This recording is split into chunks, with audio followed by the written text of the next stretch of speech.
You might feel stuck when you got writer's block in the middle of your story and you're trying to progress your plot forward and you just don't know what to do. When you hit that point, I want you to take a breath and step away from it, then come back to it with 4 words: yes, no, and but.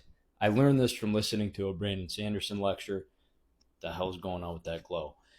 And I think that this is probably, it's something that I already was kind of doing before I listened to this or heard it not too long ago, but it's one of the most valuable pieces of writing information that I've heard in a long time, especially when it comes to plotting.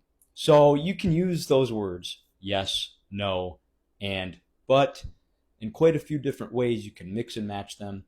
And typically what you want to do is when you have a conflict within your story and you're coming to the end of that conflict, or maybe you're coming up to it, and it could be in the middle of your chapter, at the end of your chapter, specifically at the end of your chapter, you want to use these 4 words because there should be some kind of small conflict and resolution.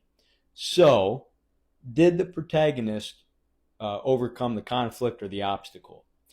Depending on where you're at in the story and where you're going with it, because it's your story, you could say, yes, they did, but now they have this issue on the side. Or, no, they didn't, but they have something that they need to come back and handle that later.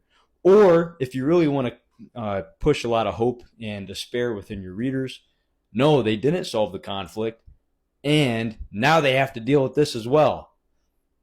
You're welcome.